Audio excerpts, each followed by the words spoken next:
नमस्कार दोस्तों, कैसे हो आप सब लोग। उम्मीद करता हूँ कि आप सब ठीक होंगे, स्वस्थ होंगे, आपकी पढ़ाई बढ़िया चल रही होगी। क्या डिस्कस कर रहे हैं? करंट अफेयर को डिस्कस कर रहे हैं। डेट क्या है आज की? आज की डेट है 26 जून 2025 और स्वागत है आपका आज के करंट अफेयर डिस्कशन में। चलिए डिस्कशन है वो स्टार्ट करते हैं। चलते हमारे पहले आर्टिकल की ओर। ये है ना, मुद्दे सारे ख़त्म ही नहीं हो रहे हैं। इजराइल वाले जो मुद्दे हैं वो ख़त्म होने का नाम ही नहीं ले रहे हैं। डेली के डेली न्यूज़ में आ जाएंगे। ठीक है, पढ़ लेते हैं। अब नई क्या घटना हुई है, मैं गारंटी देता हूँ इस टॉपिक से क्वेश्चन तो ज़रूर आएगा। बट आप भी सोच रहे हो कि यूएस ने कौन सा ऑपरेशन किया था, इजराइल ने कौन सा ऑपरेशन किया था, उससे क्वेश्चन आएंगे, तो उससे क्वेश्चन नहीं आएंगे। मैप वाला क्वेश्चन आएगा, इससे प्रीलिम में क्वेश्चन आएगा, मैप वाला क्वेश्चन आएगा, ऑपरेशन वगैरह का क्वेश्चन नहीं आएगा। अभी आर्टिकल क्या है? आर्टिकल है operation midnight hammer and straight of Hormuz crisis. ये आर्टिकल है, मतलब यूएसए के द्वारा एक ऑपरेशन चलाया गया था, ऑपरेशन मिडनाइट हैमर।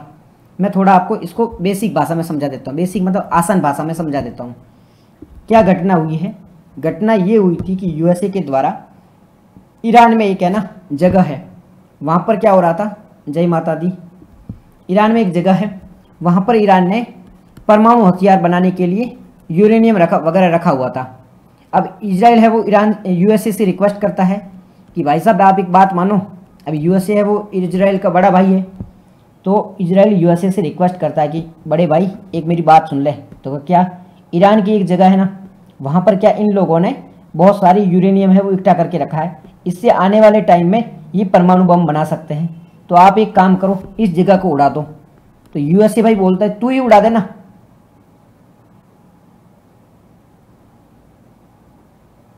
टाइम सुबह 8 बजे का है ना, 8 बजे स्टार्ट होती है करंट अफेयर की क्लास, डेली 8 बजे, डेली 8 बजे करंट अफेयर की क्लास स्टार्ट होती है। ठीक है, यूएसए को बोलता है कि भाई इसको तू उड़ा दे। यूएसए को बोलता मैं क्यों उड़ाऊं, तू ही उड़ा दे। तो इजराइल बोलता भाई मेरे पास में इतनी कैपेसिटी नहीं है, ये क्या बहुत ही जमीन में घसी हुई। मैं आपको समझाऊं, ये पहाड़ है, इन्होंने पहाड़ को खोदा है और यहाँ पे ये सारे यूरेनियम वगैरह रख दिए हैं। अब इतना भयंकर जो बॉम्ब हो, जो विस्फोटक सामग्री हो, इतनी भयंकर हो कि पूरे पहाड़ को चीरते हुए काटते हुए अंदर जाए और फिर जाके इसको उड़ा दे। अब इतनी पावर तो इजराइल के पास में है नहीं।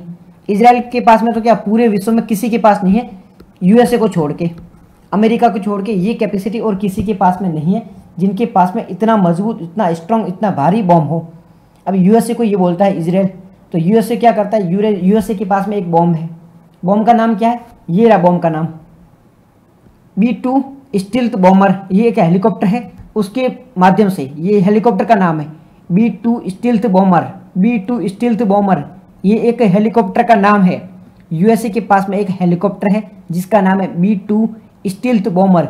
इसके माध्यम से GBU-57 bunker bomb, GBU-57 bunker buster bomb, इसको फेंका जाता है।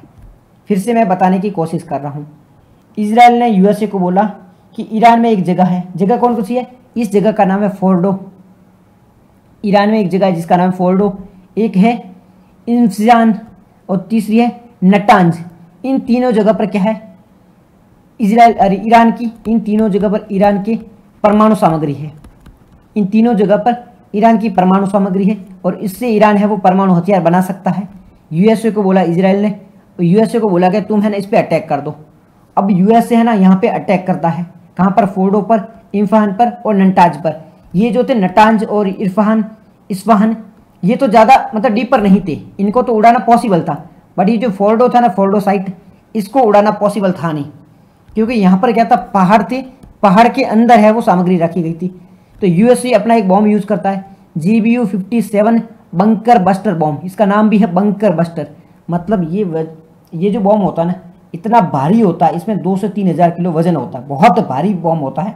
इसको बहुत ऊपर से फेंका जाता है। अब ये कैसे, ऐसा इस आकार का होता है, आप देख लो, इस टाइप का बना हुआ होता है।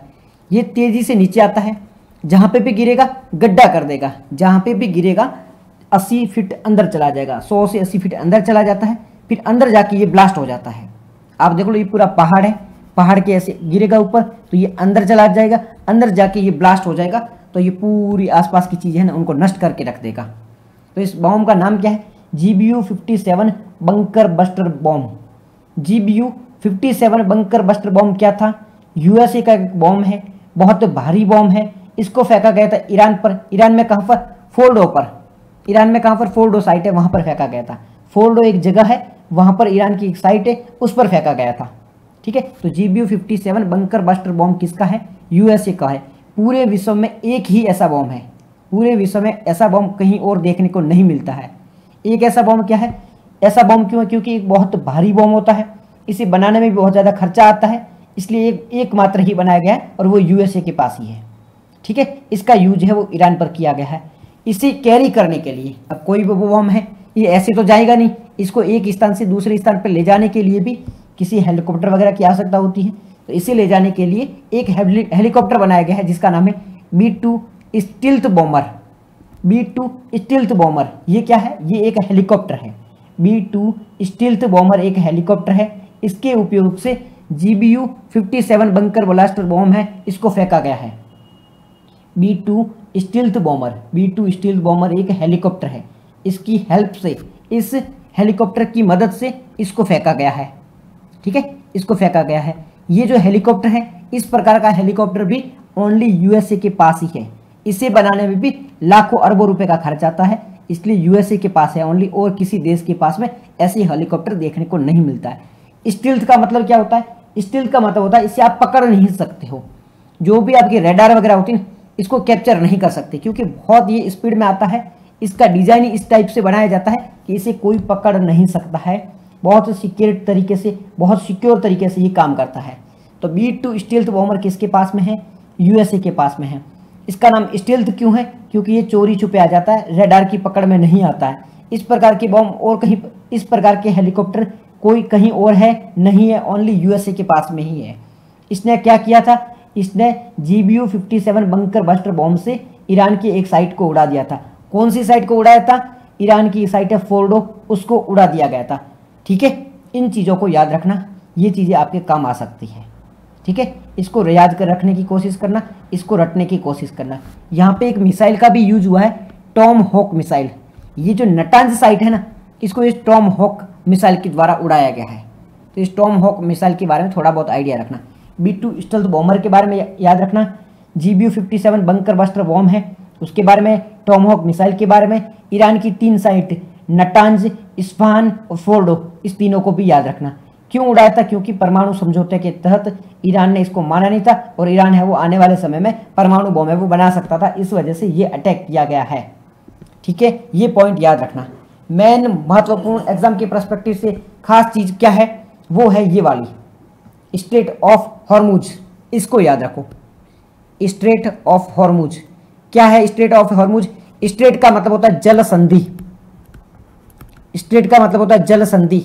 जल संधि का मतलब होता है दो वाटर बॉडीज को जोड़ने वाली, दो जलाशय होते हैं, जलाशय। वाटर बॉडीज का मतलब होता है जलाशय, जैसे कि दो समंदर वगैरह है, उसको जोड़ने वाली रेखा। ठीक है, दो वाटर बॉडीज को जोड़ने वाली रेखा क्या कहलाती है? स्ट्रेट कहलाती है, या जल संधि कहलाती है। एक छोटी सी रेखा होगी, एक छोटी सी वाटर बॉडी होगी जो दो बड़ी वाटर बॉडीज को जोड़ रही होगी। याद रहेगा, जो दो बड़ी वाटर बॉडीज को जोड़ रही होगी। इसका नाम क्या है? इसका नाम है स्ट्रेट ऑफ हॉर्मुज। ठीक है, स्ट्रेट ऑफ हॉर्मुज कहां पर है? स्ट्रेट ऑफ हॉर्मुज यहां पर है, स्ट्रेट ऑफ हॉर्मुज। ये ईरान है ऊपर, ठीक है, ये बहरीन है, ये कुवैत है, ये कतर है, ये यूनाइटेड अरब अमीरात UAE है। ठीक है, नीचे ये ओमान है। तो स्ट्रेट ऑफ हॉर्मुज है वो ओमान और ईरान के बीच में है। ठीक है, स्ट्रेट ऑफ हॉर्मुज है वो कहां पर है? ईरान और ओमान के बीच में। याद रहेगा, यहाँ पे पर्शियन गल्फ है, यहाँ पे गल्फ ऑफ ओमान है, यहाँ पे गल्फ ऑफ ओमान है, और यहाँ पर पर्शियन गल्फ है।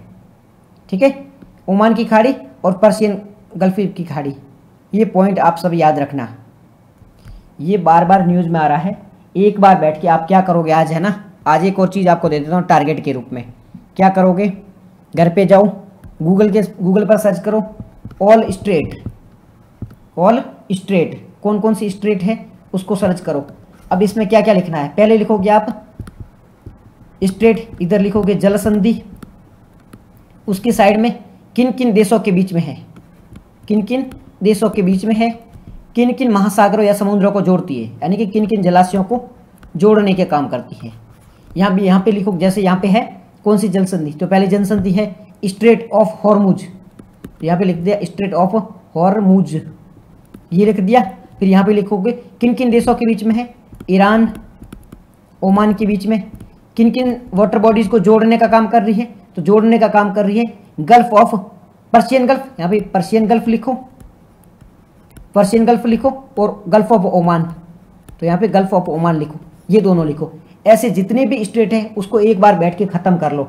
डेली डेली न्यूज़ में आएगी, आपका दिमाग खराब हो जाएगा कि कौन सी स्टेट है वो कहाँ पे है। एक बार बैठो, मैं आपको लिस्ट दे दूंगा सारी, एक बार बैठ के इसको निपटा दो, खत्म कर दो एक बार बैठ के, आपकी पूरी समस्या ही वो खत्म हो जाएगी। आपके 2 नंबर है वो सिक्योर हो जाएंगे। अगर यहाँ से 2 नंबर का क्वेश्चन पूछा जाएगा प्रीलिम में तो वो यहाँ से सिक्योर हो जाएगा। ठीक है, एक बार बैठ के इसको निपटा देना। जितनी भी स्टेट है पूरे वर्ल्ड में उसको एक बार बैठना, लाइन पे लेना, खत्म कर देना है। मोस्ट ऑफ द क्वेश्चन कहाँ से पूछा जाता है, ये स्ट्रेट ऑफ हॉर्मुज वगैरह यहीं से पूछा जाता है। ठीक है, तो इस एक बार बैठ के इसको रट के खत्म कर देंगे। ओके, बस यही पूरा आर्टिकल था, इतनी थी इस आर्टिकल में बात। बाकी बैकग्राउंड वगैरह हम जाने की जरूरत नहीं है। प्रभाव क्या पड़ेगा, ये जो स्ट्रेट ऑफ हॉर्मुज यहाँ पे देखो, प्रभाव मैं आपको बता देता हूँ। प्रभाव मैं बताऊँ आपको, पहले अभी है ना, ये जो कुवैत है, बहरीन है, कतर है, यहाँ से हमारे भारत में तेल आता है। तेल भारत की बात क्यों कर रहे हैं, जापान है, चाइना है, ठीक है, भारत है, इंडोनेशिया, सिंगापुर वगैरह सब है ना, तेल है, गैस है, वो सब यहीं से लेके जाते हैं। ठीक है, यहीं से लेके जाते हैं। अब अगर ये बंद कर दिया, ईरान ने अगर इस रास्ते को बंद कर दिया, तो आप तेल कहाँ से लेके जाओगे, यहाँ से लेके नहीं जा पाओगे, किसी और देश से खरीदना पड़ेगा और किसी और रास्ते से जाना पड़ेगा, तो ये आपका खर्चा बढ़ जाएगा, ये बहुत महंगा पड़ जाएगा। इस वजह से स्ट्रेट ऑफ हॉर्मुज बहुत ज़्यादा आवश्यक हो जाती है। अगर ईरान इसे ब्लॉक कर देता है तो ये काफ़ी ज़्यादा नुकसानदायक साबित हो सकती है। ठीक है, तो ये आर्टिकल था हमारा स्ट्रेट ऑफ हॉर्मुज के बारे में और ऑपरेशन मिडनाइट हैमर के बारे में। ऑपरेशन मिडनाइट हैमर किस देश का है, यूएसए का है। कहाँ पर किया गया था, ईरान पर किया गया था। इसमें क्या किया गया था, इसमें ईरान की 3 साइट है, वहाँ के न्यूक्लियर इंस्टॉलेशन था उसे ख़त्म कर दिया था, यानी कि वहाँ पर जो परमाणु सामग्री पड़ी थी उसे ख़त्म कर दिया गया था यूएसए के द्वारा। तो ये है ऑपरेशन मिडनाइट हैमर। हैमर का मतलब होता है हथेड़ा, मिडनाइट मतलब आधी रात को, यूएसए के द्वारा ये ऑपरेशन किया गया था। ओके जी, कोई दिक्कत ना है। नेक्स्ट आर्टिकल और चले। नेक्स्ट हमारा आर्टिकल है भारत में राजनीतिक फंडिंग के बारे में बात की जा रही है, यानी कि जो पॉलिटिकल पार्टीज होती है, ठीक है, राजनीतिक दल होते हैं, उनको फंड मिलता है।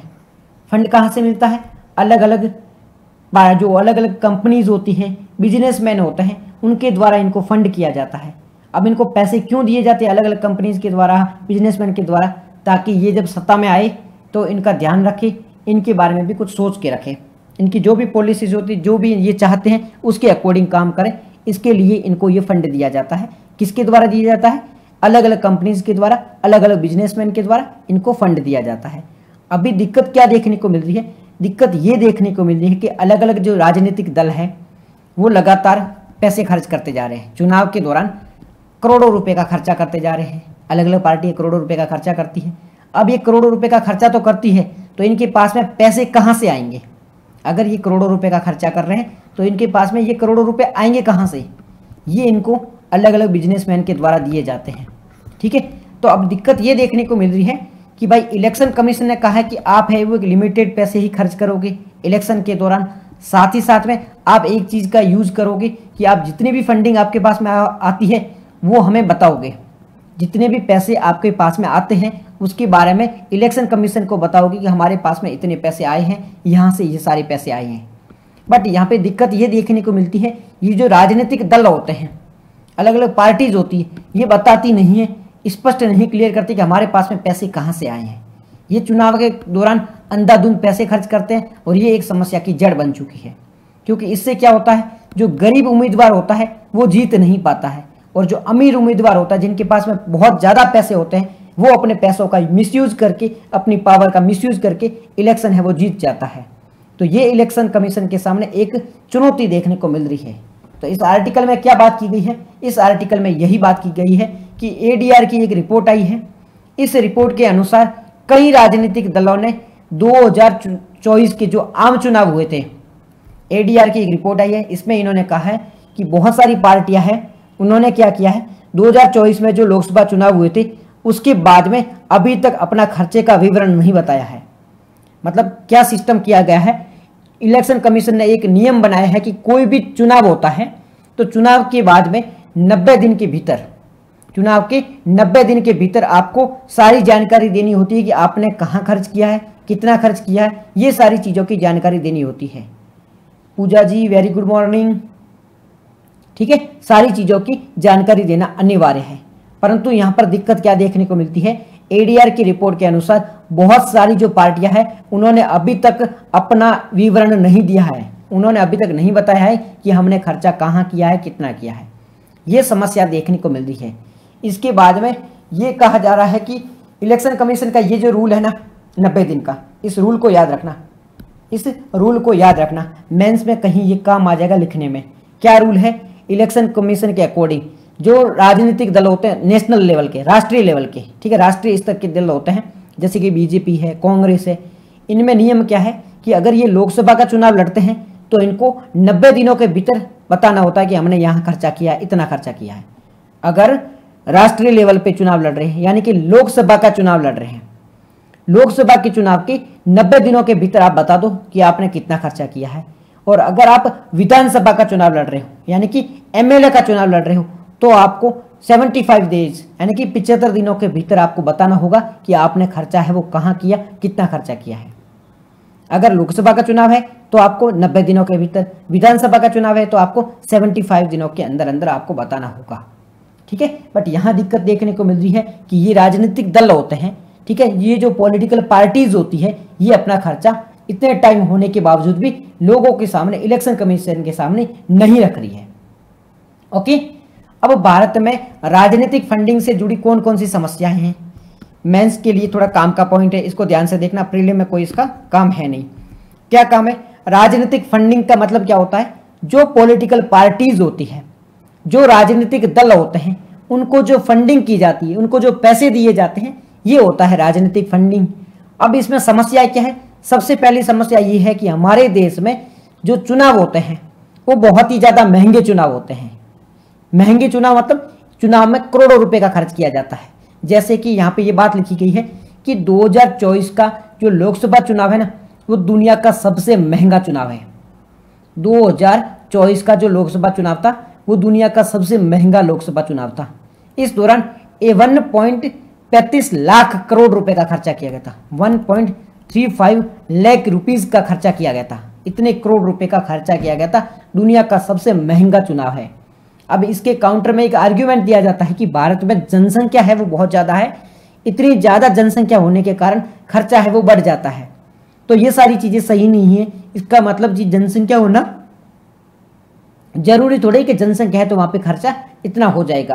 परंतु राजनीति में क्या होता है, हमारे देश में चुनाव के दौरान आंख बंद करके पैसों को उड़ाया जाता है, दारू बंटवाई जाती है, लोगों को पैसे बंटवाए जाते हैं, हजार हजार, मतलब आप देखोगे एक एक कैंडिडेट के पीछे 20-20, 40-40, 50-50 गाड़ियां लेके वो घूम रहा है, ऐसे काम करता है। इसकी वजह से खर्चा है वो बहुत ज्यादा आ जाता है।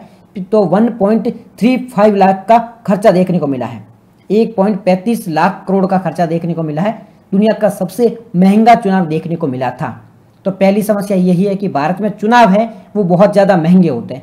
दूसरा है पारदर्शिता की कमी, यानी कि ट्रांसपेरेंसी है वो देखने को नहीं मिलती है। पारदर्शिता मतलब ट्रांसपेरेंसी, ट्रांसपेरेंसी मतलब कौन सा उम्मीदवार है, उसको किसने फंड किया है, उसके पास में पैसे कहां से आए हैं, कितने पैसे आए, इसके बारे में कोई जानकारी नहीं है। इसके बारे में कोई जानकारी नहीं हुई है। जनरली जो इनको फंड किया जाता है, जनरली इनको पैसे दिए जाते हैं, वो कहां से मिलते हैं, वो अज्ञात सोर्स से मिलते हैं।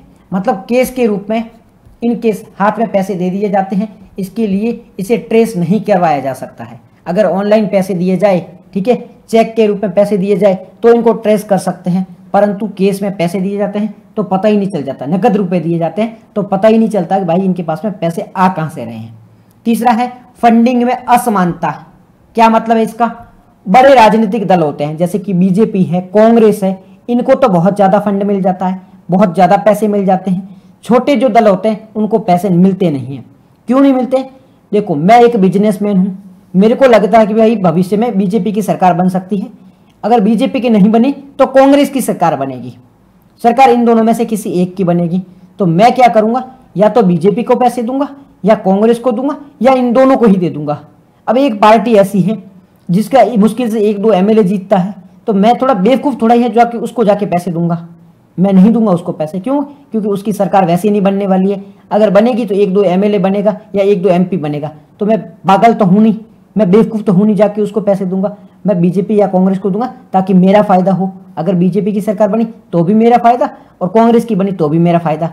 कहीं ना कहीं ये लोग मेरा काम करवा देंगे। मैं छोटी पार्टी को पैसे क्यों दूंगा? इसलिए क्या होता है कि फंडिंग में असमानता देखने को मिलती है। बड़े राजनीतिक दल हैं उनको बहुत ज़्यादा पैसे देखने को मिल जाते हैं, जैसे कि 93% जो फंड होता है वो राष्ट्रीय दलों को मिलता है, बाकी 7% है वो बाकी सारी पार्टीज को मिलता है। तो इनको पैसे ज़्यादा मिलते हैं। नेक्स्ट है चुनाव में जो खर्चा होता है उसमें जो एक लिमिट तय की गई है, इलेक्शन कमीशन ने एक सीमा तय की है कि भाई जो चुनाव होता है उसमें इतने रुपए खर्च करने हैं। कितने, ये आपको नंबर याद नहीं रखने हैं, परंतु मेंस में जब कुछ लिख रहे हो तो आप ये जरूर लिखना चुनाव के दौरान खर्चे की जो सीमा है उसका उल्लंघन किया जाता है। इलेक्शन कमीशन के अनुसार 1 करोड़ से कम रुपए खर्च करने हैं आपको लोकसभा चुनाव के दौरान और 50 लाख से भी कम रुपए का उपयोग करना है आपको विधानसभा चुनाव के दौरान। 1 करोड़ है वो लोकसभा के लिए है और 50 लाख है वो विधानसभा के लिए है। परंतु यहाँ पे जो 1 करोड़ की बात की गई है ना, ये तो आप देख लो कि कोई बड़ा नेता होता है, जैसे कोई बड़ा नेता मान लो राहुल गांधी है, प्रधानमंत्री मोदी जी है, ठीक है, ये अपनी चुनावी रैली करते हैं ना तो उसमें भी 1 करोड़ से ज़्यादा खर्चा आ जाता है। एक चुनावी रैली में इससे ज़्यादा खर्चा आ जाता है अगर कोई बड़ा नेता आ रहा है तो अगर आप बात करते हैं कि 1 करोड़ से भी कम खर्चे में आपको पूरा चुनाव करना है तो ये तो पॉसिबल ही नहीं है। भारत में तो ये चीज़ें पॉसिबल ही नहीं होती है। 1 करोड़ की जो सीमा लेखा है इसे तो 10 गुना 20 गुना ज़्यादा चला जाता है। कहीं तो पे 40-40 करोड़ रुपए खर्च कर देते हैं। कई एमएलए है, कई एमपी है, वो 40 से 50 करोड़ रुपए है वो खर्च कर देते हैं अपने चुनाव के दौरान। तो ये जो 1 करोड़ की सीमा है तो ये तो वहीं की वहीं धरी की धरी रह जाती है। ठीक है, फिर है धन बल का प्रभुत्व, मतलब जिसके पास में ज़्यादा पैसे हैं वो ज़्यादा चुनाव जीतने की संभावना है, क्योंकि वो पैसे बांटेगा लोगों को तो जीतने की चुनाव संभावना भी ज़्यादा है। गरीब उम्मीदवार है वो हार जाएगा। नेक्स्ट है खर्च की अधूरी रिपोर्टिंग। इसका मतलब क्या है? इसका मतलब ये है कि कौन सा आदमी है, कौन सा उम्मीदवार है, ठीक है, उसने कितना खर्चा किया है, इसके बारे में कोई जानकारी है वो सरकार मतलब है वो इलेक्शन कमीशन को नहीं देती है। मान लीजिए हमारे वहाँ पर कोई एमएलए है या एमपी है वो चुनाव लड़ रहा है, अब उसने कितना खर्चा किया है, कहाँ किया है, इसका विवरण है वो इलेक्शन कमीशन को नहीं दिया जाता है। तो हमें क्या देखने को मिलता है? खर्चे की अधूरी रिपोर्टिंग देखने को मिलती है। तो ये जो 4-5 पॉइंट है इसको आप मेंस में यूज कर सकते हो। महंगे चुनाव है, पारदर्शिता की कमी है, फंडिंग में असमानता देखने को मिलती है, खर्च की सीमा का उल्लंघन हो जाता है, धन बल का प्रभुत्व देखने को मिलता है और खर्च का अधूरी रिपोर्टिंग देखने को मिलती है। ये समस्या है वो देखने को मिलती है चुनाव के दौरान। ओके, अब इस पर क्या क्या प्रावधान किए गए हैं, मतलब संवैधानिक पहलू क्या है, कानूनी पहलू क्या है, क्या इसके लिए कोई नियम बनाए गए हैं? तो जी हाँ, चुनाव के दौरान जो खर्चा किया जाता है इसे रोकने के लिए, इसे लिमिट करने के लिए कुछ नियम, कुछ कानून भी बनाए गए हैं, जैसे कि representation of people act 1951, representation of people act. ठीक है, ये जो हमारा रिप्रेजेंटेशन ऑफ पीपल एक्ट है 1951 का, यहाँ पे बात की गई है चुनाव के जो खर्चा है उसको लिमिट लगाने की बात की गई है कि आप एक चुनाव में कितना खर्चा करोगे, इस पर लिमिट लगाता है। कौन लिमिट लगाता है? Representation of people act, representation of people act 1951 का ये इस पे लिमिट लगाता है कि आपका चुनाव के दौरान जो खर्चा होता है वो लिमिटेड होना चाहिए, ज़्यादा नहीं होना चाहिए। ठीक है, इसके अलावा रिप्रेजेंटेशन ऑफ पीपल रूल्स 1961, एक है 1951 का अधिनियम है, रिप्रेजेंटेशन ऑफ पीपल एक्ट 1951 ये अधिनियम है। इसके अधिनियम के अलावा एक नियम भी है, रिप्रेजेंटेशन ऑफ पीपल रूल, ये देखो ये नियम भी बनाए गए 1961 के। इस रूल में बात की गई है कि आप जितना भी खर्चा करते हो उसके बारे में आपको इलेक्शन कमीशन को बताना जरूरी है। तो पहला एक एक्ट बनाया गया है 1951 में, उसमें प्रावधान किया गया है। फिर इसके लिए एक अलग से नियम भी बनाया गया 1961 में, इसमें भी प्रावधान किया गया है। इसके बाद में जो हमारा इलेक्शन कमीशन है, इलेक्शन कमीशन ऑफ इंडिया है, इसके द्वारा गाइडलाइन भी दी गई है, इसके द्वारा गाइडलाइन भी दी गई है, दिशा निर्देश भी दिए गए कि भाई आप है ना जितने भी पैसे खर्च करते हो उसका हमें विवरण दो, उसके बारे में हमें बताओ। तो इसके लिए एक गाइडलाइन भी बनाई गई है।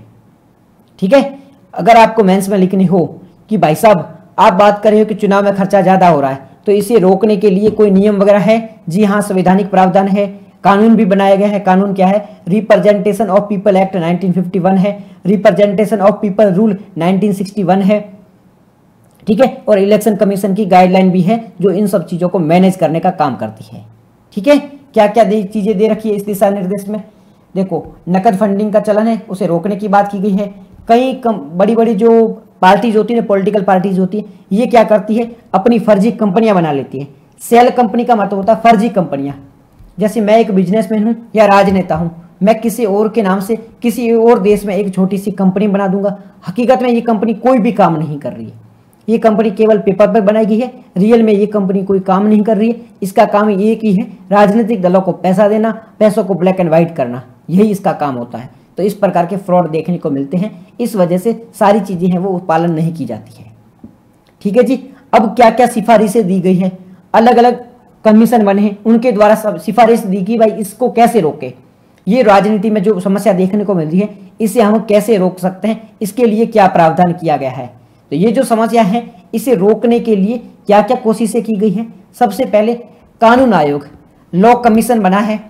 लॉ कमीशन ने अपनी रिपोर्ट में बनाया है कि राजनीतिक दल जितना भी खर्चा करते हैं उसकी सीमा तय होनी चाहिए। पॉलिटिकल पार्टीज है जितना भी खर्चा करते हैं उस पर एक सीमा तय कर दो। हालांकि सीमा है वो तय कर दी गई है, परंतु इसको फॉलो नहीं कर रहे हैं। राजनीतिक दलों की सीमा तय की है, परंतु राजनीतिक दल है उसको फॉलो नहीं कर रहे हैं। तो आपको क्या करवाना है? इस रूल को स्ट्रिक्ट कर दो, नियमों को सख्त कर दो, ताकि राजनीतिक दल है, पॉलिटिकल पार्टी को इसको मानना अनिवार्य हो जाए। अगर कोई राजनीतिक दल इसको फॉलो नहीं करता है तो उस पर सजा दी जानी चाहिए, उस पर कुछ ना कुछ एक्शन लिया जाना चाहिए। जब तक एक्शन नहीं लिया जाएगा तब तक है वो रूल धरे के धरे रह जाएंगे।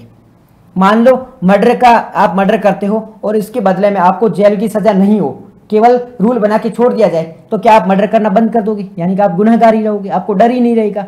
तो जब तक आप जो कानून बनाते हो उसको इंप्लीमेंट नहीं करते हो, उसको लागू नहीं करते हो, प्रभावी रूप से लागू नहीं करते हो, तब तक उसका कोई फर्क नहीं पड़ता। आप कितने सख्त कानून बनाते हो, कोई फर्क नहीं पड़ने वाला है। हमारे एक नियम आया था कि भाई कोई अगर ट्रैफिक रूल है उसको वायलेट करता है, जो ट्रैफिक के नियम है उसको तोड़ता है, तो उसको भारी सजा दी जाएगी। क्या इसके बाद में ये सारे जुर्म है वो रुक गए? नहीं रुके, क्योंकि इसे इंप्लीमेंट नहीं किया जाता है। यह केवल लागू मतलब एक बना दिए जाते हैं, इनको लागू नहीं किया जाता है। तो बनाने से कुछ नहीं होता है। आप कल को नियम बना दोगे कि मैं रोज 8 बजे उठूंगी या उठूंगा और पढ़ाई करूंगा, ये बना तो दिया आपने नियम, परंतु इसको फॉलो नहीं कर रहे हो, आपने केवल लिख के छोड़ दिया, इसको फॉलो नहीं कर रहे हो, तो इससे काम नहीं चलने वाला है। इसको फॉलो भी करना पड़ता है। ऐसे ही है, जो आप कानून बना रहे हो, नियम बना रहे हो, उसको फॉलो भी करो, उसको इंप्लीमेंट भी करवाना है। ठीक है, नेक्स्ट है इंद्रजीत गुप्ता समिति बनी थी 1998 में। 1998 में इंद्रजीत गुप्ता समिति बनी थी। इसने सिफारिश दी थी कि राजनीतिक फंडिंग है ना, उसमें जो असमानता है, इस असमानता को अगर आपको कम करना है तो राज्य द्वारा फंडिंग करनी होगी। राज्य द्वारा फंडिंग मतलब अभी जो पार्टियां होती हैं उनके पास में जितने पैसे होते हैं उसके अकॉर्डिंग ही वो खर्चा करती है। अब इसे रोकना है ना, इसमें दिक्कत क्या होती है? बीजेपी के पास में बहुत पैसे हैं तो बीजेपी ज्यादा पैसे खर्च करेगी, कांग्रेस के पास में पैसे ज्यादा है तो कांग्रेस ज्यादा पैसे खर्च करेगी। एक पार्टी ऐसी मान लो जिसके पास में पैसे है ही नहीं तो वो खर्चा नहीं कर पाएगी ना, तो ये दिक्कत देखने को मिलती है। अब इसका समाधान क्या है? समाधान ये है कि सरकार है उसको ही फंड करना चाहिए, सरकार को ही एक लिमिट में पैसे दे देने चाहिए पॉलिटिकल पार्टी को, और वो उसके अकॉर्डिंग ही खर्चा करेगी। अब इसके खिलाफ आर्ग्यूमेंट क्या है? अब ये आर्ग्यूमेंट दिया जाता है कि राज्य द्वारा फंडिंग दी जाती है, बट इसकी दिक्कत ये है कि राज्य के पास में इतने पैसे कहाँ से आएंगे? राज्य के पास में इतने पैसे नहीं है, पहली बात तो। दूसरी बात है, अगर राज्य है वो पैसे पॉलिटिकल पार्टी को दे भी देता है तो इसका कितना श्योरिटी है कि वो ओनली उसी पैसों को खर्च करेगी? वो अपने वाले पैसे भी तो खर्च कर सकती है ना, चोरी छुपे कर लेगी, पता कैसे चलेगा भाई इसने पैसे खर्च किए कि नहीं किए? तो ये भी समस्या देखने को मिलती है। फिर जितना भी एक और सिफारिश की जाती है कि भाई जो भी ट्रांजेक्शन वगैरह होता है वो ऑनलाइन होना चाहिए, केस में नहीं होना चाहिए, नकद रूप में नहीं होना चाहिए। बट इसमें भी यही है कि इसे रोका नहीं जा पा रहा अभी तक। तो ये सारे सुझाव है वो दिए जाते हैं। ओके जी, ये सारे सुझाव है वो दिए जाते हैं।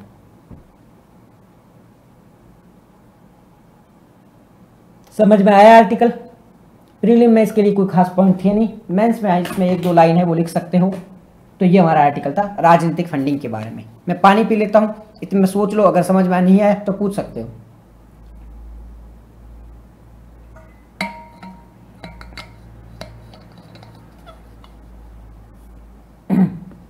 हेलो जी, समझ में आ गया? ओके, आगे बढ़ते हैं। नेक्स्ट आर्टिकल है हमारा कॉफी के लिए। कॉफी से समझिए हमारा अगला आर्टिकल है। प्री में भी काम का है, मेंस में डायरेक्टली काम का नहीं, पर थोड़ा बहुत क्वेश्चन कहीं आ सकता है, घुमा फिरा के कहीं लाइन यूज कर सकते हो, बाकी प्री में काम का है। सबसे पहले ये चर्चा में क्यों आया? अभी कॉफी है वो अभी न्यूज में क्यों है? न्यूज में इस वजह से है कि भारत की कॉफी का जो एक्सपोर्ट है, जो निर्यात है, वो 125% उसमें ग्रोथ देखने को मिली है। भारत में कॉफी का जो एक्सपोर्ट है, कॉफी का जो निर्यात है, उसमें 125% वृद्धि देखने को मिली है, ग्रोथ देखने को मिली है। इसी वजह से ये चर्चा में है। भारत है वो कॉफी को एक्सपोर्ट करती है, उसमें देखने को मिली है वृद्धि, इस वजह से ये चर्चा में है। पहला पॉइंट क्लियर है, डन। दूसरा पॉइंट है कॉफी क्या है? कॉफी है क्या? तो कॉफी एक उष्णकटिबंधीय है। उष्णकटिबंधीय का मतलब होता है ट्रॉपिकल। ट्रॉपिकल का मतलब है ऐसी जगह जो इक्वेटर के आसपास है।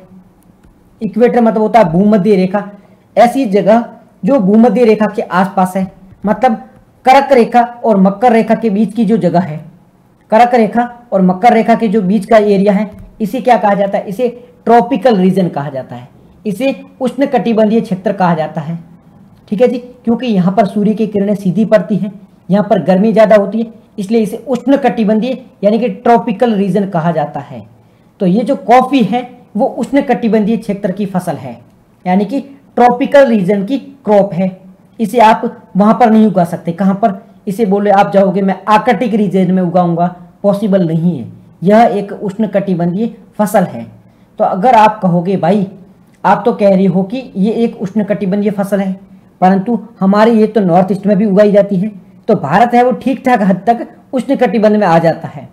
कर्क रेखा से थोड़ा ही तो ऊपर है, तो भारत इसमें आ जाता है, तो भारत में ये पॉसिबल है, उगाई जा सकती है। ठीक है, तो कॉफी एक उष्णकटिबंधीय फसल है, एक ट्रॉपिकल क्रॉप्स है। दुनिया में 60%, दुनिया में इसकी 60 प्रजातियां पाई जाती है। 60 प्रजातियां मतलब दुनिया में 60 प्रकार की कॉफी की जो क्रॉप्स होती है वो पाई जाती है। 60 प्रकार की कॉफी है वो दुनिया में पाई जाती है। लेकिन प्रसिद्ध कॉफी के बारे में बात करें तो इसकी 2 प्रजातियां हैं। वैसे 60 प्रकार की होती है, परंतु 2 है वो बहुत ज्यादा प्रसिद्ध है।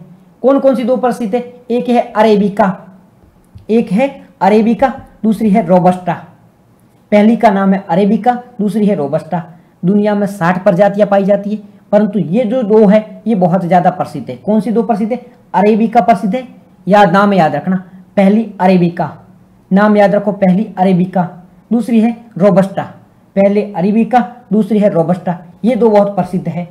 अब जो अरेबिका है वो विश्व में 75% उगाई जाती है। अरेबिका है उसका उत्पादन ज़्यादा होता है। ज़्यादातर देशों में अरेबिका ही उगाई जाती है, ज़्यादातर देशों में अरेबिका ही का ही उत्पादन होता है, ज़्यादातर देशों में अरेबिका ही प्रोड्यूस की जाती है। रोबस्टा है वो 25%, तो अरेबिका है उसका प्रोडक्शन है वो ज़्यादा होता है। ये लाइन भी क्लियर हो गई होगी। आगे बढ़ते हैं। नेक्स्ट, ये जो फसलें होती है इसे उगाने के लिए किस प्रकार की जलवायु की आवश्यकता होती है? प्रीलिम के लिए प्रीम में क्वेश्चन पूछा जा सकता है, प्रीलिम में क्वेश्चन पूछा जा सकता है। ध्यान से देखना, याद करने की कोशिश करना, ध्यान से देखना, याद करने की कोशिश करना, भूलना मत। प्री में क्वेश्चन पूछा जा सकता है कि कॉफी के लिए कौन कौन सी प्रकार की जलवायु होती है। ठीक है, तो पहली बात करते हैं अरेबिका के लिए। ये जो कॉफी की अरेबिका किस्म है, कॉफी की अलग अलग किस्में होती है, उसमें एक किस्म है अरेबिका। इसके लिए तापमान कितना चाहिए? 15 से 24 डिग्री सेल्सियस के बीच में। क्या ये याद रखना? बिल्कुल याद रखना है भाई, ये तो फैक्ट है, फिर भी याद रखना है। यूपीएससी फैक्ट पूछती, बिल्कुल पूछेगी, ऐसे क्वेश्चन ऑलरेडी पूछे जा चुके हैं। तो पहली किस्म कौन सी है? अरेबिका। इसके लिए तापमान कितना चाहिए?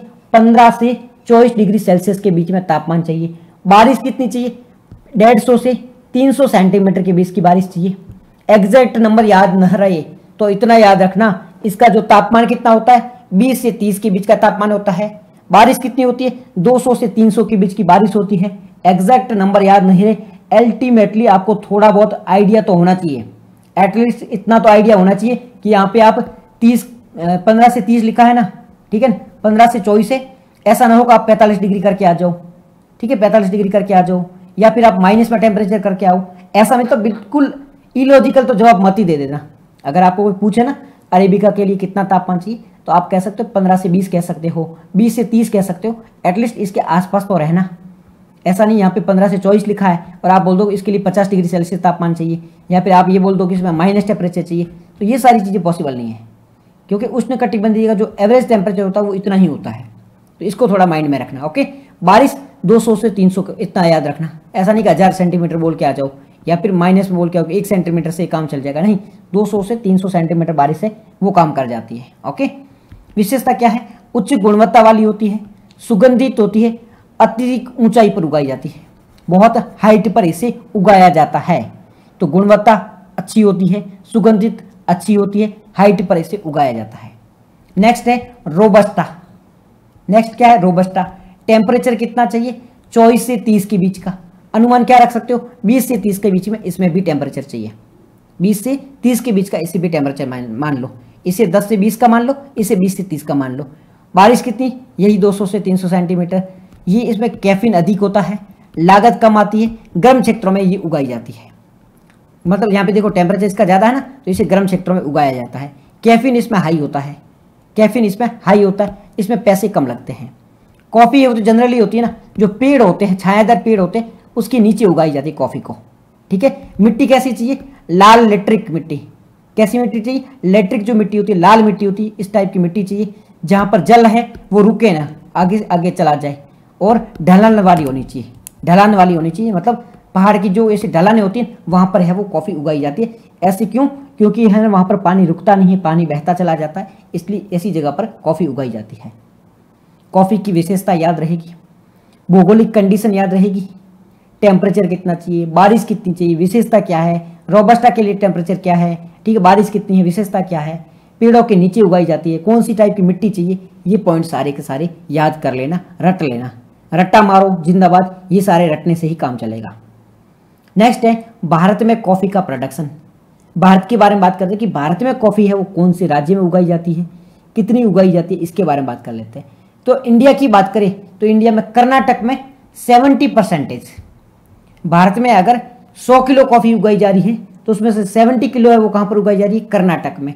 तो भारत में सर्वाधिक कॉफ़ी, सबसे अधिक कॉफ़ी है वो किस राज्य में उगाई जाती है, किस राज्य में उसका उत्पादन किया जाता है, तो वो कर्नाटक में किया जाता है।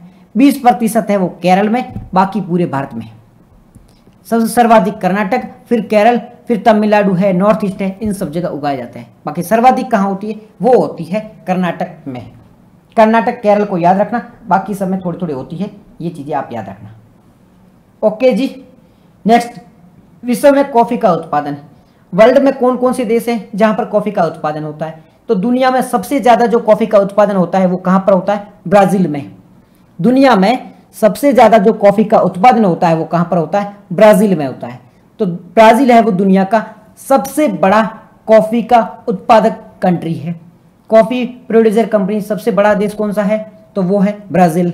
उसके बाद में वियतनाम भी है जहाँ पर रोबस्टा होती है, कोलंबिया है, इंडोनेशिया है, इथियोपिया है, इन देशों में कॉफ़ी उगाई जाती है। भारत में अगर कॉफ़ी के एक्सपोर्ट के बारे में बात करें तो भारत में 80% से अधिक है वो कॉफ़ी एक्सपोर्ट कर दी जाती है। अगर 100 किलो कॉफ़ी भारत में उगाई जा रही है तो उसमें से 80 किलो कॉफ़ी है वो एक्सपोर्ट कर दी जाती है। कहाँ कहाँ पर एक्सपोर्ट की जाती है, इटली में की जाती है, जर्मनी में की जाती है, बेल्जियम में की जाती है, रसिया में की जाती है, और यूनाइटेड स्टेट में की जाती है, अमेरिका में की जाती है। ओके, कौन कौन से देशों में, इटली, जर्मनी, बेल्जियम, रूस और अमेरिका। क्या ये फैक्ट याद रखने हैं, बिल्कुल याद रखने हैं। कहाँ का एक्सपोर्ट किया जाता है, कितना परसेंटेज एक्सपोर्ट किया जाता है, एस्टिमेटली अनुमान तो होना ही चाहिए आपको, एटलीस्ट अनुमान होना ही चाहिए आपको, ठीक है। कैफ़े का कल्चर है, इस वजह से कैफ़ी बहुत ज़्यादा बिकती है, बाकी कल्चर तो आपको पता ही क्यों बिकती है, वो तो सब है ही, ठीक है। नेक्स्ट है भारत सरकार के द्वारा कॉफ़ी के प्रोडक्शन को बढ़ाने के लिए, एक्सपोर्ट को बढ़ाने के लिए क्या पहल की गई, क्या कोशिशें की गई है। तो यहाँ पे कॉफ़ी बोर्ड ऑफ इंडिया बनाया गया है। भारत सरकार के द्वारा कॉफ़ी बोर्ड ऑफ इंडिया बनाया गया है। क्यों बनाया गया है? क्योंकि कॉफ़ी के मार्केटिंग को बढ़ावा दिया जा सके, कॉफ़ी का प्रमोशन किया जा सके और साथ ही साथ में इसके एक्सपोर्ट को बढ़ावा देने के लिए, कॉफ़ी के एक्सपोर्ट को बढ़ावा देने के लिए कॉफ़ी बोर्ड ऑफ इंडिया बनाया गया है। इसकी स्थापना कब की गई थी? 1992 1992 में इसकी स्थापना की गई थी। 1992 में इसकी स्थापना की गई थी। कौन सी मिनिस्ट्री के अंतर्गत आता है ये आता है मिनिस्ट्री ऑफ मतलब कॉमर्स एंड इंडस्ट्री, वाणिज्य और उद्योग मंत्रालय के अंतर्गत ये बोर्ड है वो काम करता है। वाणिज्यिक और उद्योग मंत्रालय के अंतर्गत ये बोर्ड है वो काम करता है। याद रहेगी सारी बातें?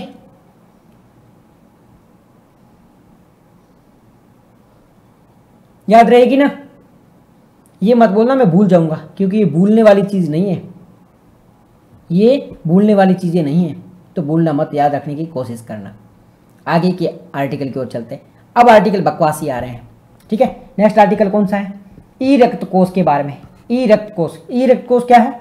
ई रक्त कोष एक ऑनलाइन ब्लड होता है, उसे मैनेज करने की प्रणाली है। मतलब आपका ब्लड ग्रुप मान लो ए है, बी है, सी है, कोई भी है, आप क्या करोगे? ऑनलाइन साइट पे जाओगे, ई रक्त बोल जो कोष बना हुआ है इस साइट पे जाओगे, अपने ब्लड के बारे में बताओगे कि मेरे पास में ऐसा ब्लड है, अगर किसी व्यक्ति को वो वाला ब्लड चाहिए तो वो आपसे कांटेक्ट कर सकता है, ठीक है। तो ये एक ऑनलाइन पोर्टल है जिसकी सहायता से अलग अलग ब्लड ग्रुप के लोग हैं वो यहाँ पर जाके रजिस्टर कर लेते हैं, ताकि किसी का रेयर ब्लड हो, मान लो किसी का ब्लड ग्रुप ए है, कई ए माइनस है, किसी का ओ माइनस, ऐसा ब्लड ग्रुप है जो कहीं मिलना संभव नहीं है। तो अगर आपने यहाँ पे रजिस्टर कर दिया है, ई रक्त कोष पर रजिस्टर कर दिया है, तो उसका पता लगाना ईजी है, ठीक है। मान लीजिए मेरा ब्लड ग्रुप है बहुत रेयर है और मुझे कहीं मिल नहीं रहा है, तो मैं इस पोर्टल पे जाऊंगा, चेक करूंगा कि भाई ऐसा कहीं है कि नहीं है। हाँ बिल्कुल याद हो जाएगा, टेंशन मेरे को, सब कुछ याद हो जाएगा, ठीक है। तो ये चीज़ है कि ऑनलाइन एक पोर्टल बना हुआ है जहाँ पे जाके आपको रजिस्टर करना होता है कि भाई मेरा ब्लड ग्रुप ये है और मैं है इस ब्लड ग्रुप से आता हूँ और किसी को ज़रूरत हो तो मेरे से कांटेक्ट करो, ताकि जिसको भी ज़रूरत है वो आपसे कांटेक्ट करेगा, उसका टाइम बच जाएगा, उसकी जान बच सकती है। ये पहले से इन्फॉर्मेशन यहाँ पे चढ़ाई जाती है। तो ये पोर्टल है वो किसके द्वारा बनाया गया है? ये स्वास्थ्य और परिवार कल्याण मंत्रालय के द्वारा। इस लाइन को याद रखना। ई रक्त कोष क्या है? ये एक ऑनलाइन सर्वर है, एक ऑनलाइन नेटवर्क है, एक ऑनलाइन पोर्टल है। इसमें अलग अलग व्यक्ति है वो अपने ब्लड ग्रुप के बारे में यहाँ पे डाल सकते हैं, बता सकते हैं। किसके द्वारा विकसित किया गया है? स्वास्थ्य और परिवार कल्याण मंत्रालय के द्वारा इसे विकसित किया गया है। स्वास्थ्य और परिवार कल्याण मंत्रालय के द्वारा इसे विकसित किया गया है। इतना याद रहेगा। यहाँ पर रेयर डोनर रजिस्टर करने की प्रथा है। रेयर डोनर क्या होता है? ऐसा डोनर जिसका जो ब्लड ग्रुप है वो बहुत ही ज्यादा रेयर होता है, ठीक है। ऐसा ब्लड ग्रुप जो बहुत रेयर होता है वो जाके यहाँ पे रजिस्टर कर सकता है, ताकि मरीजों को जब आवश्यकता होती है तो वो रेयर ब्लड होता है वो मिल सके। रेयर ब्लड मतलब ऐसा ब्लड है जो बहुत कम लोगों में पाया जाता है, तो वो उसको आसानी से मिल जाए, ठीक है जी। तो यहाँ पे यही बात की गई है। अब इसमें जो मेन इसको विकसित किया गया था वो स्वास्थ्य और परिवार कल्याण मंत्रालय के द्वारा किया गया था। पर ये स्वास्थ्य और परिवार कल्याण मंत्रालय है, ये तो जाके काम करेगा नहीं, तो काम किसने किया था इसे बनाने का? नेशनल इंस्टीट्यूट ऑफ इम्यूनोहेमेटोलॉजी द्वारा इसे विकसित किया गया था। ICMR मुंबई के द्वारा इसे विकसित किया गया था। मतलब इसमें जो टेक्नोलॉजी बनाई गई है वो इसके द्वारा बनाई गई है। उद्देश्य क्या है? एक ऐसी सूची बनाना, अलग अलग जो ब्लड ग्रुप होते हैं उनकी सूची बनाना, ताकि लोगों की हेल्प की जा सके, ठीक है। तो ये आर्टिकल था रेयर ऑफ ब्लड के बारे में, ई ब्लड कोष के बारे में। ई ब्लड कोष इसकी स्थापना 2016 में की गई थी। मंत्रालय कौन सा है? स्वास्थ्य और परिवार कल्याण मंत्रालय है। क्या है इसमें? ब्लड बैंक मैनेजमेंट सिस्टम होगा, इसके तहत काम होगा। राष्ट्रीय स्वास्थ्य मिशन के तहत ये काम कर रहा है। राष्ट्रीय स्वास्थ्य मिशन है उसके तहत ये काम कर रहा है। ये पॉइंट है, ये जो लाइन लिखी है इन सबको याद कर लेना। 2016 में इसकी स्थापना हुई है। ई रक्त कोष की स्थापना कब हुई थी? 2016 में इसकी स्थापना हुई है, ठीक है। कौन से मंत्रालय द्वारा शुरू किया गया था? स्वास्थ्य और परिवार कल्याण मंत्रालय के द्वारा इसे प्रारंभ किया गया था। ब्लड बैंक को मैनेज करने के एक सिस्टम है इसमें, राष्ट्रीय स्वास्थ्य मिशन है उसकी योजना के तहत इसे प्रारंभ किया गया था। ये लाइनें याद रखने की कोशिश करना, एक दो बार देखना तो आपको याद हो जाएगी। ओके जी।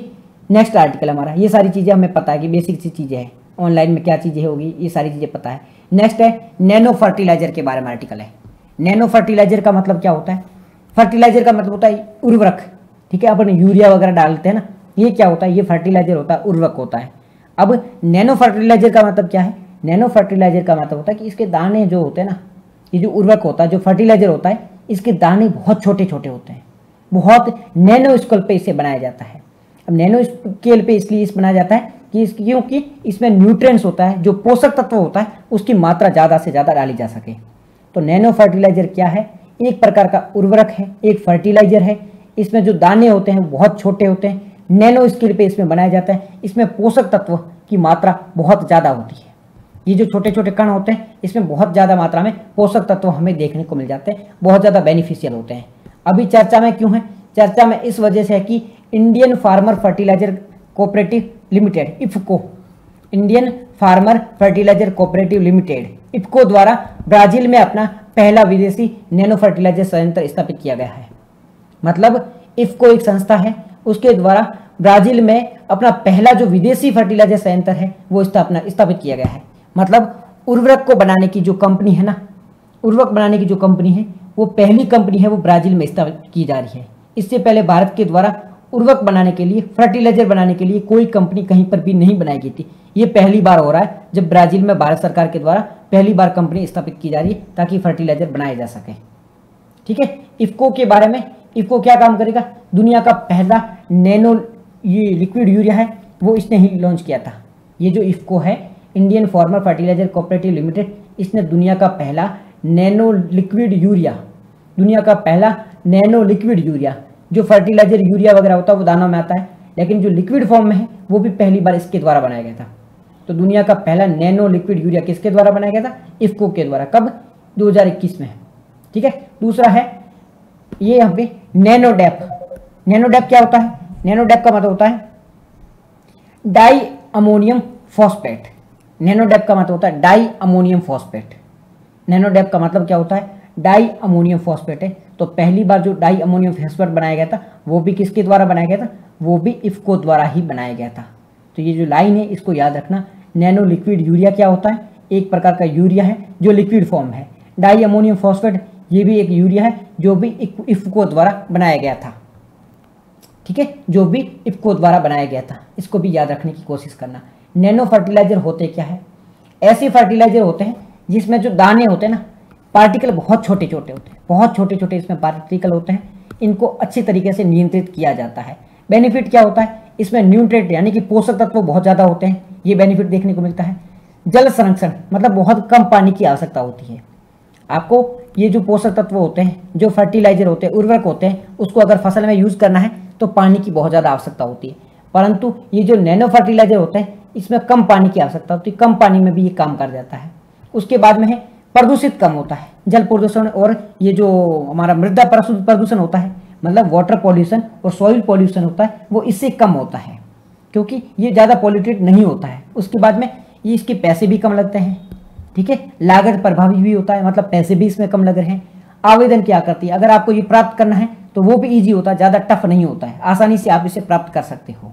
ठीक है, और पर्यावरण के ज़्यादा नुकसान नहीं पहुंचाता है, तो सतत कृषि को बढ़ावा देता है।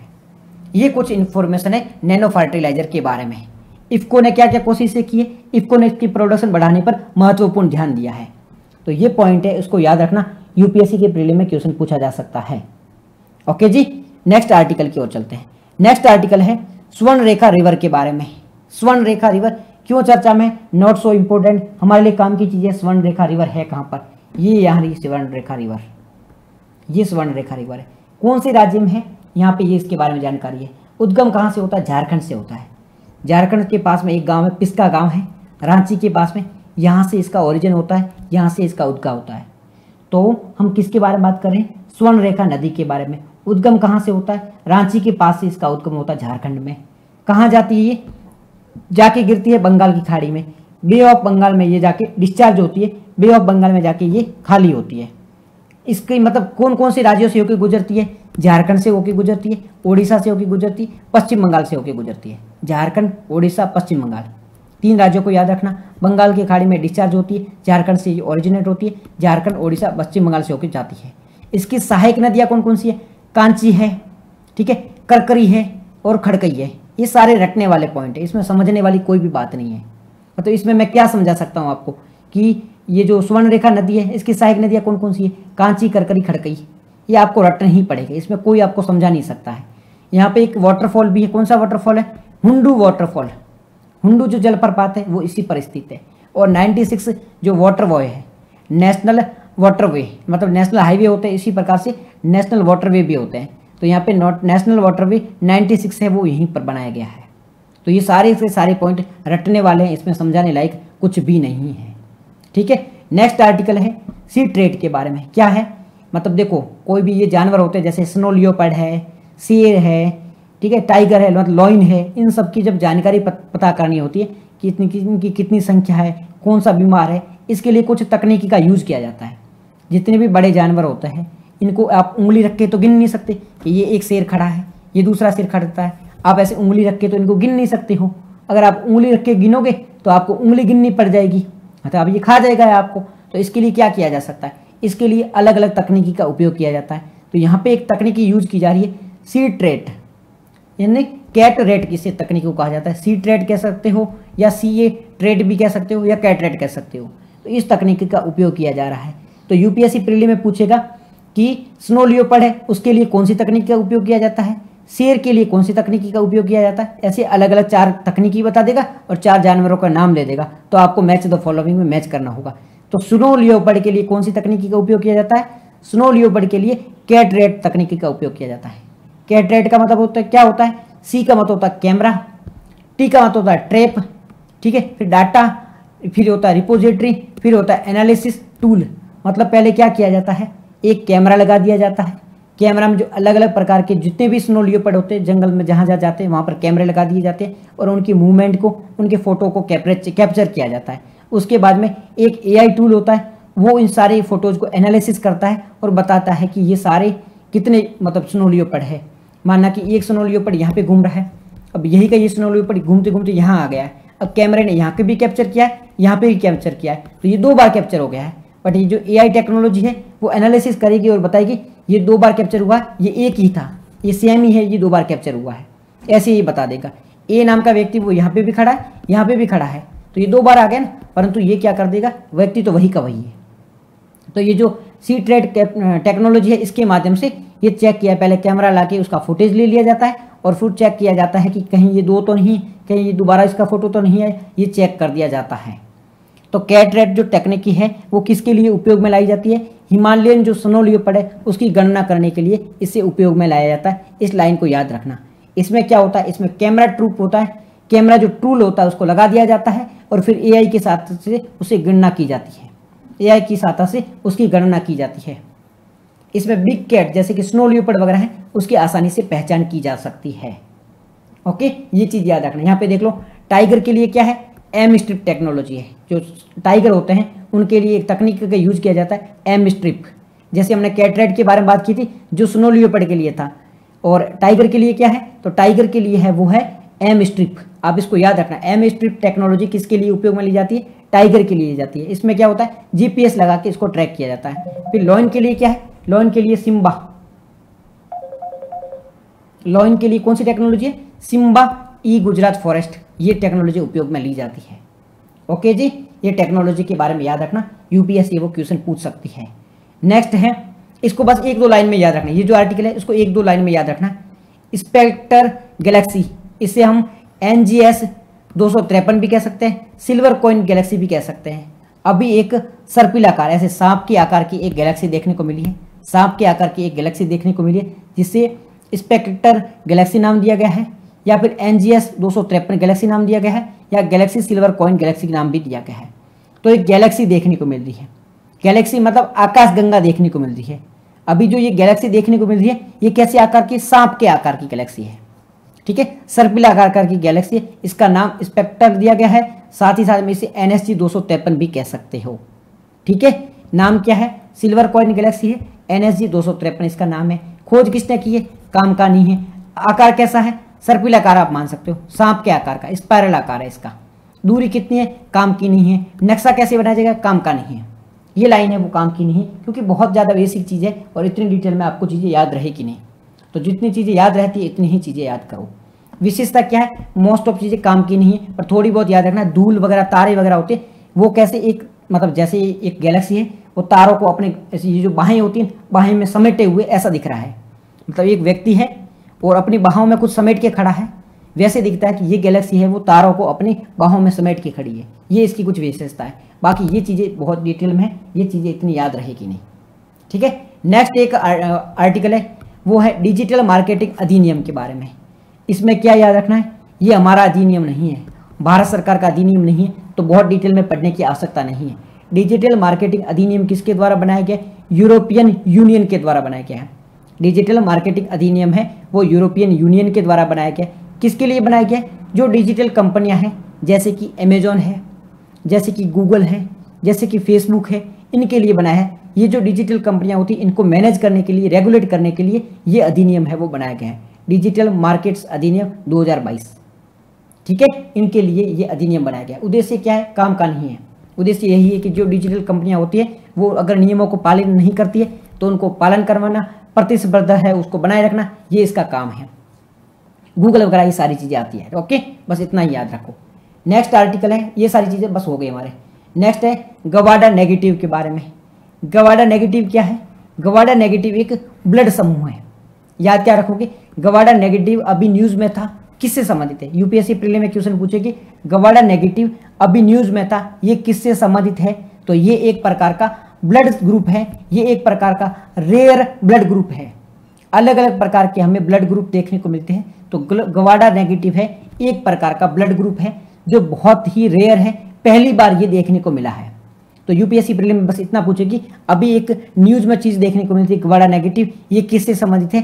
तो ये एक प्रकार का रेयर ब्लड ग्रुप है जो एक महिला में देखने को मिला है, फ्रांसीसी महिला है, वहाँ पर उसके अंदर ये देखने को मिला है। क्या देखने को मिला है? गवाडा नेगेटिव ब्लड ग्रुप देखने को मिला है। विशेषता क्या है? ये बहुत रेयर ब्लड ग्रुप है, इस प्रकार का कहीं ब्लड ग्रुप देखने को नहीं मिलता है। इसमें ईएम जो एंटीजन है वो नहीं देखने को मिलता है, इसमें ईएम एंटीजन नहीं देखने को मिलता है। ईएम एंटीजन क्या होता है? ये हर इंसान में देखने को मिल जाता है। ईएम एंटीजन होता है वो हर इंसान के ब्लड ग्रुप में देखने को मिल जाता है, परंतु इसमें देखने को नहीं मिला है। इस लाइन को याद रखना, ठीक है? ये रेयर ब्लड ग्रुप है और इस लाइन को याद रखना, बस इसमें इतना ही ध्यान रखना है। नेक्स्ट आर्टिकल है अंतर्राष्ट्रीय योग दिवस के बारे में। अंतर्राष्ट्रीय योग दिवस 21 जून को मनाया जाता है। हर वर्ष 21 जून को अंतर्राष्ट्रीय योग दिवस मनाया जाता है। थीम क्या थी इस बार की? इस बार की थीम थी yoga for one earth one health. Theme याद रखनी, यस याद रखनी है। 21 जून को अंतर्राष्ट्रीय योग दिवस मनाया जाता है। Yoga for one earth one health के थीम से इसे सेलिब्रेट किया गया था। यूनाइटेड नेशन की जो जनरल असेंबली है, UNGA, United nation general assembly है, इसने 2014 में पहली बार इसे स्टार्ट किया गया। 2014 में भारत सरकार के द्वारा ये रखा गया था प्रस्ताव, तो इसे 2014 में स्टार्ट किया गया था यूनाइटेड नेशन की जनरल असेंबली के द्वारा। तब से लेकर हर वर्ष 21 जून को अंतर्राष्ट्रीय योग दिवस है वो मनाया जाता है। ठीक है, 21 जून को सबसे बड़ा दिन होता है और ये हमारे लिए आध्यात्मिक रूप से भी बहुत महत्वपूर्ण होता है। तो आज के करंट अफेयर के डिस्कशन में इतने ही आर्टिकल है वो काम के थे, इतने ही आर्टिकल है वो महत्वपूर्ण थे, सारे रटने वाले थे, कोई समझने वाला आर्टिकल था नहीं। प्रीलिम में इसका वेटेज ज़्यादा था, ज़्यादा कोई खास इंपॉर्टेंट आर्टिकल थे नहीं। एक बार देखोगे तो याद हो जाएगा, इतने ही काम के पॉइंट थे।